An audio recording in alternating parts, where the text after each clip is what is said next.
The idealist in Arsène Wenger is never far from the surface. The Arsenal manager has reverted to a back four in recent matches, his default setting for so many years, and it has meant bad news for Sead Kolasinac, the summer signing from Schalke, whom Wenger sees as a left wing-back and not a left-back. Since the switch from a starting back three to a four at West Ham United on the 13th of December, Wenger has relegated Kolasinac to the bench for Premier League matches and brought in Ainsley Maitland-Niles on the left of the defence. "I think Kolasinac will play again and I gave him a breather, as well," Wenger said. "He is highly suited for a wing-back role, for a more offensive role. He is working hard and I think he will play in a back four, as well." Wenger went to a back three after the disastrous 30 defeat at Crystal Palace on the 10th of April, and it helped his team to finish the season strongly. But this time out, mainly on their travels, they have looked passive and predictable.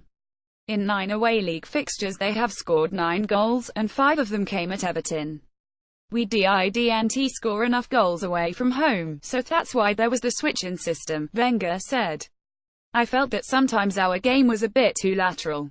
It was put to Wenger that the back four was the formation of his heart. "In my heart I prefer to play with one defender," he replied, with a smile. Et voilà. Even Wenger cannot play with one defender, although given how high he positions his fullbacks it could be argued that he is not far from doing so.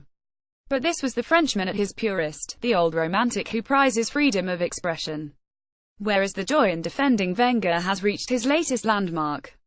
On Thursday night he returns to Selhurst Park to face Palace, and it will be the 810th Premier League game of his career, equaling the record of Sir Alex Ferguson, his former adversary at Manchester United. The first thing to say is that top-level English football records do predate the inception of the Premier League. But Wenger's longevity is remarkable, and he puts it down to a number of factors, including dedication, sacrifice, luck, good health, and having found a club that chimes with his values. The 68-year-old has remained true to himself, and as he reflected a little whimsically on a journey that began with the 20 win at Blackburn Rovers in October 1996, he chose to highlight a guiding principle. "The most important thing is to believe in human beings," Wenger said. "When you are such a long time in the job, you're not naive. You know all the strengths and weaknesses and how, sometimes, people can be selfish or mean. But you still have to believe that there is a light in every human being that you can get out. If you're paranoid, don't choose this job. You have every reason to become more paranoid. But you must have that strength of belief in human beings that always takes over at difficult moments. People don't want to know whether other clubs have more resources. They just want you to win. But your job is to take the best out of the potential of your team. The ultimate goal is to make people happy. Unfortunately, you don't always manage that, but you try to do it."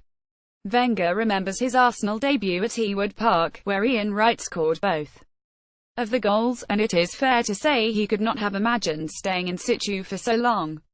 "I would have said you're absolutely mad, absolutely no chance," Wenger said. "Because every game is such a gamble. It's Russian roulette every game, so you think at some stage the trigger will hit you. It's still about values, and the carrier of values is the manager. When we drove to Blackburn on the coach, it banned all the chocolate, and I remember the players chanted, 'We want our Mars bars.'" Wenger was asked what they chanted these days. "Now, they have their music," he replied, pretending to put on a pair of headphones. To the Frenchman, the essence of the game has not changed, it is society and behavior that have done. "We have gone to more individualism," Wenger said. "We live in a society that is more demanding and opinionated. The problem in Europe is that the respect for basic things is less strong than it was 20 years ago, things like respect for each other. There is more suspicion. In every job people are questioned more. It means society is less stable. It's still about values, and the carrier of the values at a football club is the manager. If you have no stability, these values are questioned. Technical stability is important. Maybe the clubs today need to be stronger inside to resist that." Wenger preached his gospel of calm analysis. As much as anything, it is what has sustained him.